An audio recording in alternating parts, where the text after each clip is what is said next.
Halo semuanya, gimana kabarnya? Semoga baik-baik aja dan selalu jaga kesehatan ya. Di sini saya Anissa Dwi Kartika Sari sebagai moderator di podcast episode 2 yang tema mudah hanya sekali. Di tengah-tengah kita telah hadir Mbak Arini Suciati Maulida. Halo Mbak. Halo, Assalamualaikum, Dek Anis. Selamat Waalaikumsalam. malam. Malam, gimana nih kabarnya Mbak? Alhamdulillah baik dan sangat luar biasa ya. Semoga tetap selalu begitu.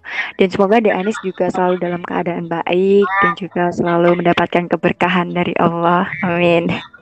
Oh iya, setelah saya baca-baca CV dari Mbak Arin, Mbak Arin juga pernah menjadi ketua himpunan di kegiatan himpunan mahasiswa ekonomi syariah. Bener Mbak? Iya, Alhamdulillah pada periode 2019-2020. Puji syukur. Alasannya apa nih Mbak? Kan biasanya ketua Alasan. cowok nih. Mm-mm.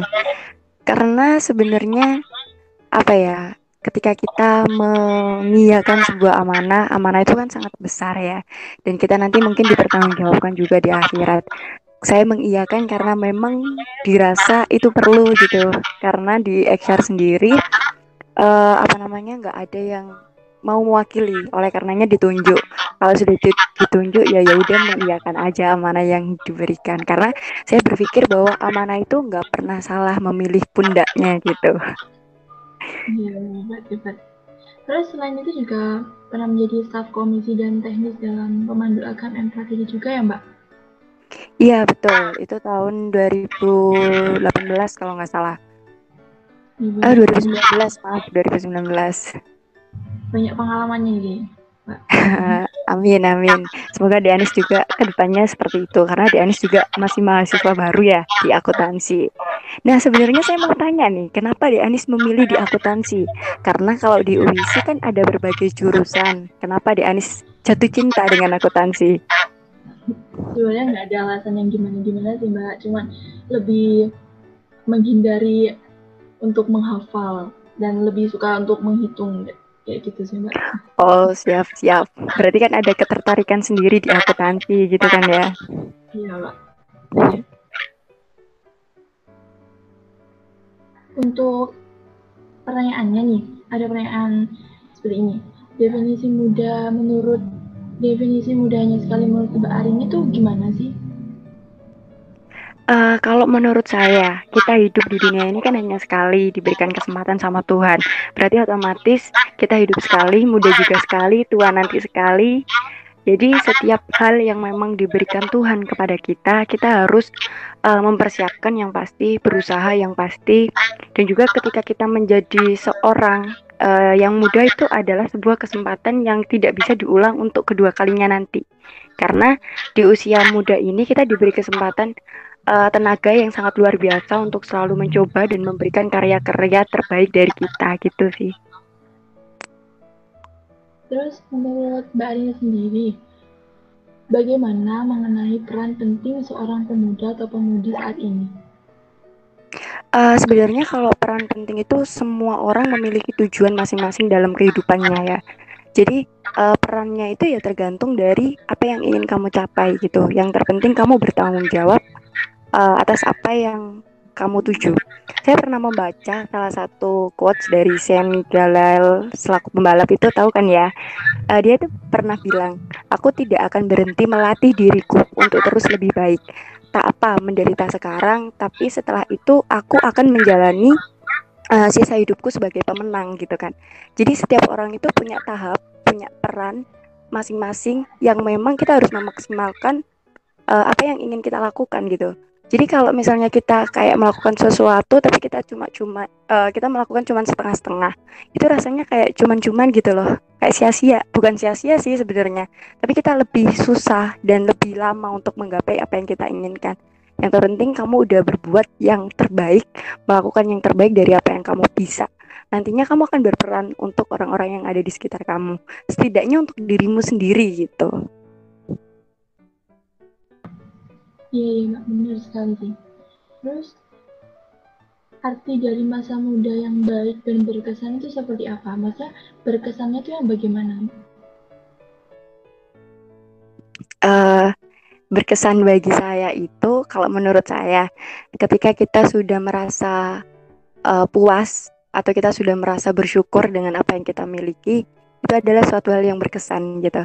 Termasuk ketika kita menghargai orang-orang yang ada di sekitar kita, kita berbuat baik kepada sesama. Karena bagi saya teori dan nilai itu hanya 1% dari kehidupan. Karena nantinya ketika kita sudah keluar dari dunia pendidikan, yang dibutuhkan itu skill, kejujuran, cara berpikir. Itu 90%, 99% yang akan dicari dan yang akan dibutuhkan. Jadi sebisa mungkin ketika kita masih muda, kita selalu berusaha gitu. Lebih baik kita gagal dalam mencoba daripada kita gagal karena kita nggak pernah atau kita takut dalam mencoba, seperti itu.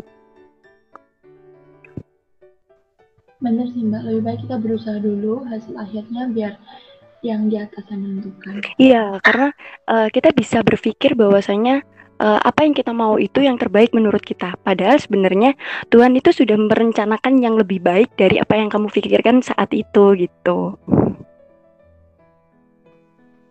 Untuk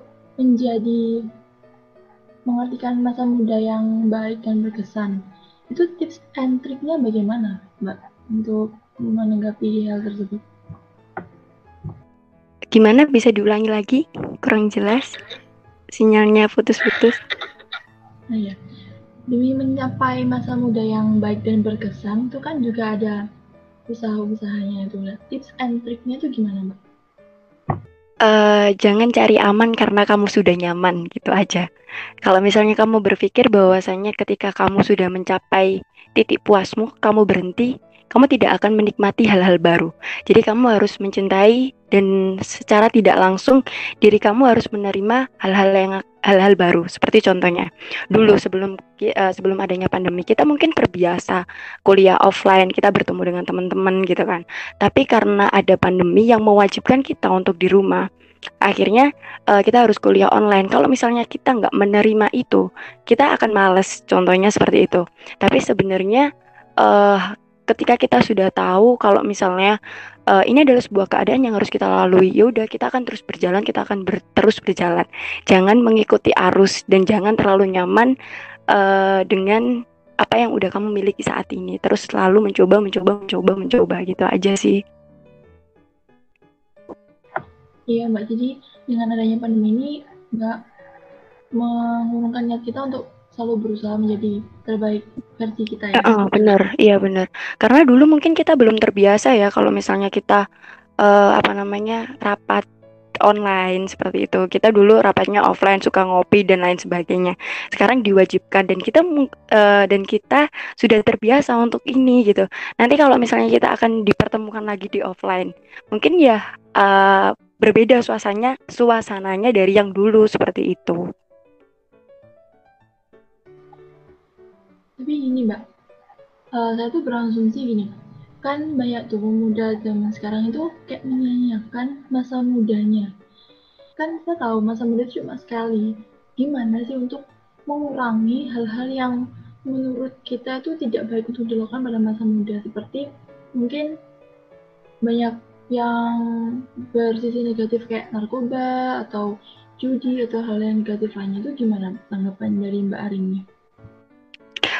Sebenarnya itu adalah sebuah kebiasaan ya, tapi kebiasaan itu bisa dirubah kalau kita punya niat untuk merubah. Nah, kalau misalnya kita melihat anak-anak seperti itu, atau mungkin ya karena mereka melakukan hal tersebut ada alasannya tersendiri gitu ya. Kita nggak pernah tahu alasannya apa. Tapi setidaknya untuk mereka itu, mereka harus sadar dan juga mereka nggak bisa merubah dirinya tanpa ada kemauan dari diri mereka sendiri. Nah, sebenarnya untuk kita yang belum terjun ke sana gitu ya, dan jangan sampai terjun ke sana, sebenarnya kalian itu punya kesempatan banyak. Kalau misalnya kalian bisa lihat itu, mereka itu orang-orang yang penuh penyesalan dalam hidupnya gitu kan. Dan setiap orang itu punya sebuah kesalahan, dan kesalahan itu nggak bisa kalau misalnya kita terus menilai orang itu salah dan kita menilai bahwa diri kita itu salah enggak. Sebenarnya yang lalu itu biarlah berlalu karena semua orang punya masa lalunya yang nggak usah diungkit-ungkit gitu loh. Jadi setiap orang punya kesempatan untuk buka dirinya, untuk memiliki apa ya, kayak motivasi hidup mungkin iya, terus mereka juga memiliki hal-hal yang sama seperti kita yang normal ini gitu.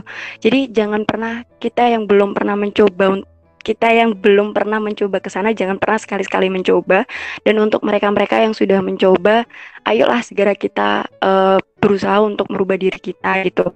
Kayak yang lalu dengan masa lalu yang dianggap itu dosa, tapi untuk lembaran-lembaran baru itu masih suci dan dia itu masih punya kesempatan untuk meraih kesuksesan seperti itu.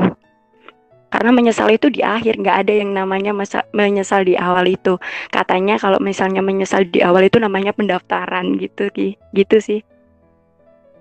Iya, jadi lebih baik melupakan masa lalu dan lanjutkan hidup di masa depan dengan cara yang terbaik. Benar. Untuk selanjutnya nih Mbak, bagaimana sih cara memanfaatkan sebuah peluang bagi anak muda saat ini? Jadi nggak menyanyiakan peluang tersebut.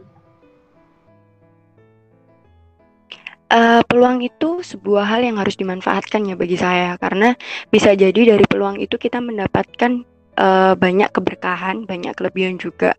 Sebab bagi aku hidup itu memang sebuah takdir, tapi di dalam takdir itu memberikan kita banyak sekali pilihan. Seperti contohnya ketika kita main ular tangga, kita nggak pernah tahu, semua orang itu punya tujuan sama untuk sampai di tingkat paling atas ya, di garis finish. Tapi kita punya cara masing-masing untuk mencapai sana. Ada yang lewat dari kanan, ada yang lewat dari kiri, ada yang naik ke atas dulu, ada yang dari atas ke bawah dan lain sebagainya. Tapi sebenarnya tujuan kita juga sama untuk ke atas gitu. Jadi kita nggak pernah tahu apapun yang memang sudah direncanakan Tuhan untuk kita. Jadi manfaatkan apapun yang ada di sekitar kita, karena boleh jadi itu adalah jalan menuju kesuksesan kita, seperti itu. Terima aja sih peluang, semua peluang yang ada itu diterima aja ya, selama peluang itu baik gitu. Karena boleh jadi itu adalah cara Tuhan menentukan jalan untuk menuju kesuksesanmu, seperti itu. Jadi kita harus memanfaatkan semua peluang, walaupun itu kita belum belajar, belum mengerti akan peluang itu, kita harus tetap mencobanya ya Mbak. Karena kadang peluang itu memaksa loh. Kita sebenarnya nggak bisa, tapi karena ada kesempatan kita mau, ya udah kita akan terus mencoba. Akhirnya kita paham, oh sebenarnya saat itu ini loh yang aku mau gitu. Oke Mbak, karena kita terbatas waktu nih, sebelum menutup podcast kali ini, mungkin Mbak Arini bisa menyampaikan closing statement-nya untuk teman-teman semua. Boleh. Jadi gini, kuliah itu kita kan sekarang kuliah, tapi jangan sampai kita membandingkan diri kita dengan anak-anak yang tidak kuliah, karena semua orang itu punya kesempatan hidup yang sama. Kalau kata Najwa Shihab, kuliah itu seperti membeli situasi yang mendorong kita untuk terus belajar dan selalu berjejaring dengan orang-orang yang kita temui. Karena pemahaman yang kita dapatkan itu akan terus mendorong kita untuk bergerak. Karena tidak bergerak, kita tidak akan melaju ke tingkat yang paling. Karena ketika kamu bergerak, kamu bisa tinggi ke rendah, ke tinggi ke rendah. Karena itulah memang sebuah kehidupan. Seperti itu. Terima kasih Mbak Arini atas waktu yang telah disempatkan. Dan semoga kita dapat bertemu pada podcast selanjutnya. Terima kasih. Wassalamualaikum warahmatullahi wabarakatuh. Waalaikumsalam warahmatullahi wabarakatuh. Semoga berkah.